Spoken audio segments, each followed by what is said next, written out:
Keeping in view the opinion of the whole country and the state's interest, there should be no problem in providing conditional support to the NDA to form the government at the centre. Apart from the BJD and TMC, there still are a couple of more options for the NDA. Jagan Mohan Reddy, the Samaikyandra's crusader, has openly stated that he is willing to keep his options open, but there still remains some speculation over whether he will join an alliance of which Chandrababu Naidu is a part of. We should keep all our options open. Why should we be in a hurry to support somebody? We have no pre-poll alliances, understanding with anybody. All our options are open. Jagan Mohan has stated that his party would decide on extending support in the post-poll scenario in the best interests of Andhra Pradesh, simply because he expects his party to be in a more commanding position post the results. Exit polls have predicted that YSRCP will gain close to 15 seats of the total 25 in Seemandhra. That puts him in no less a league than Naveen Patnaik or Jayalalitha. A sudden surge of Pawar. Last but not the least, the NCP has given the NDA some hope in the recent past, all thanks to Heavy Industries Minister Praful Patel. Not only did he voice his dissent with UPA over setting up of Snoopgate Inquiry Commission, he created ripples across political circles when he stated that his party still has its options open. Suddenly, a UPA loyalist party now seemed to be inviting a friendship with the NDA. The question is how close they are able to come to the halfway mark, or if they want any ally. All this will become clear on May 16th, but the government should be stable. A stable and good government is good for the country. Whether this was a hint at supporting the NDA, or is this a speculation gone out of hand? In any case, the NCP support could not prove a game changer unless the results are a major upset for the NDA, at least considering the fact that the party is predicted to win only 6 seats or less. In all, the NDA stands to gain close to 60 seats in the best case scenario, a sizable chunk that the NDA top brass must have already planned to bite into.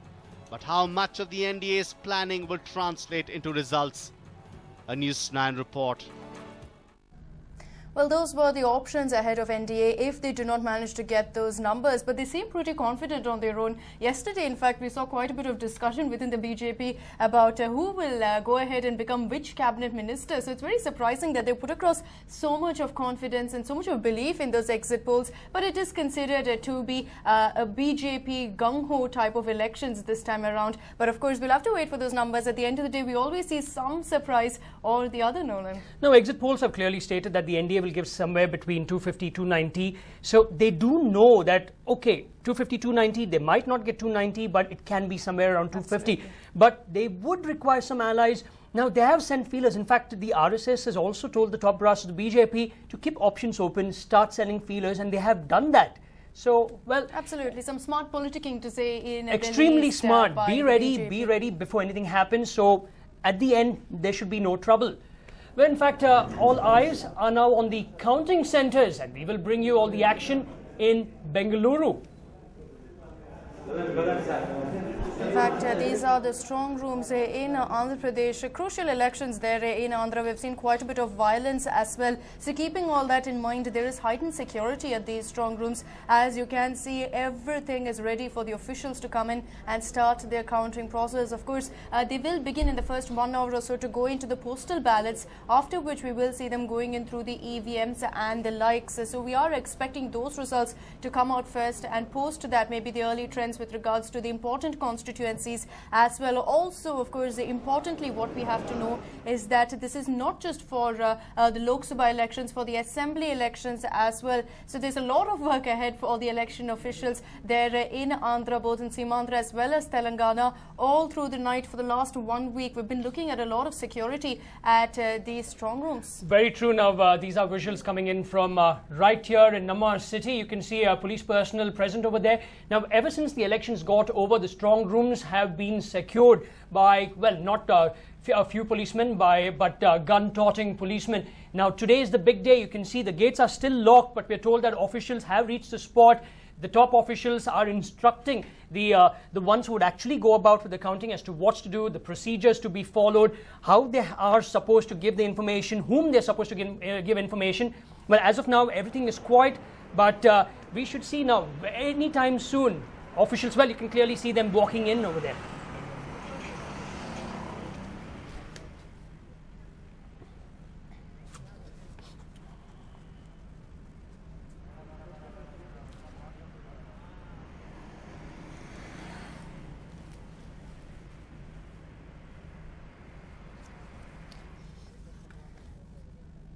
Well, in fact, our colleagues are across Bengaluru. Shruti Menon joins us from the Home Science College on Seshadri, while Vivek Vinayak joins us from SSMRV College from Jayanagar. So first of all, I'm going to come to you, Vivek.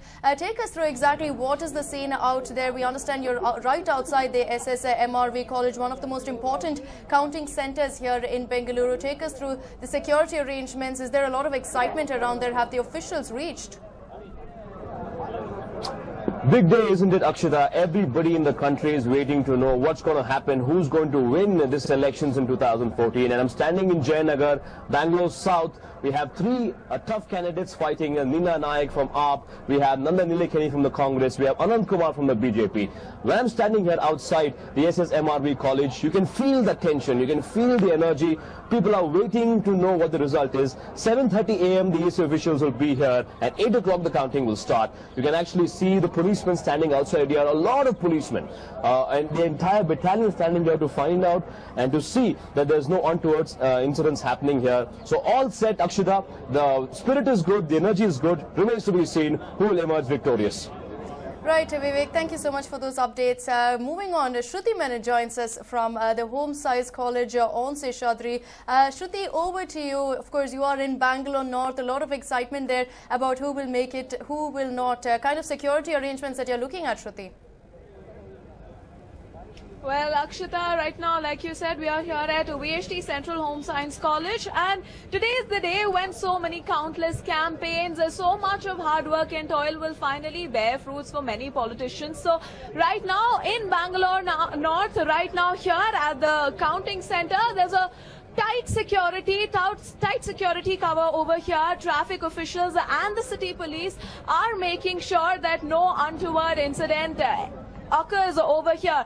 Now there's a very tight parking norm over here. Nobody is allowed to park vehicles. All the vehicles that come towards this side are made to park their vehicles at Freedom Park, and as you can see, there is a beeline of counting officials over here, and very tight security. Everybody is being frisked. They are being made to check in, and they're like you can see, there are security dogs as well over here, and none of the election officials are allowed to take in not even their mobile phones. That is how tight the security over here is, and everybody is making sure that no untoward incident occurs. Just like the polling day, everything went on smoothly with the help of the city police and the traffic police. Even today, they are trying to make sure that everything goes on smoothly, Akshita. Right. Thank you so much, Shruti. But over to you, Nolan. Well, Vivek, coming back to you, are the party workers allowed to stand near the counting center, or is there a 100 meters limit that the police have actually stopped them from coming close to the counting center? Oh, absolutely, Nolan. Strict measures are being taken so that nobody comes within the 100 meters of the college, SSMRV College. Police are maintaining that distance. They're having the barricades put up. There are a lot of traffic policemen also deployed so that there's no traffic congestion in this area, considering Jayanagar is always a busy area. So the barricades have been put, the policemen have been deployed. Only the media personnel are allowed inside here. Other than that, no party workers, anybody suspicious also is being stopped and sent back. So in terms of conducting this counting very smoothly, the police are doing their best so that no untoward incident happens and the counting process is done smoothly, Nolan. So what's the mood around the place? Has it been turned into a sort of a mini fortress as such? Well, you can say that the tension is prevailing here. You know, the people are excited. You know, the policemen are also eagerly waiting for the election commission officials to arrive here. The moment they arrive here at 7:30, 8 o'clock they're going to start. And you know that, the atmosphere here is electrifying. It's very, very high-spirited. People are waiting to know who their next leader is going to be. And hopefully, after 8 starts and after 8 a.m., we'll know who actually emerges victorious, Norman. Right, Vivek, also one last question. We know there's a lot of excitement in there, a lot of tension, as you mentioned as well. But we understand that several measures have been put in place, mobiles, laptops, none of that is allowed in that particular radius. Absolutely, Akshita. As I told you earlier, not just the barricades, no laptops, no mobiles, everything is banned from this 100-meter radius. Anybody suspicious, in fact, I saw a couple of policemen stopping few people who are trying to enter the barricade. They were sent back immediately. So no laptops, no mobile. Anybody breaking the rule within this 100-meter radius will be stopped, will be sent back. So everything is made sure that, everything is spick and span. There's no problem at all for the voting counting to start. So once that's done, and then we'll know who's emerging victorious from Bangalore South. All fingers crossed. Absolutely. Thank you so much, Vivek. Thank you so much, Shruti, as well, for joining us with all those updates. Both of them present right outside those strong rooms there. Of course, live updates from there. It must be very exciting for them as well. In fact, that is where all the action will take place. A lot of rules put up there, a lot of security present. So it is an important day for officials as well, because they will be the ones deciding the fate of so many candidates here in Karnataka.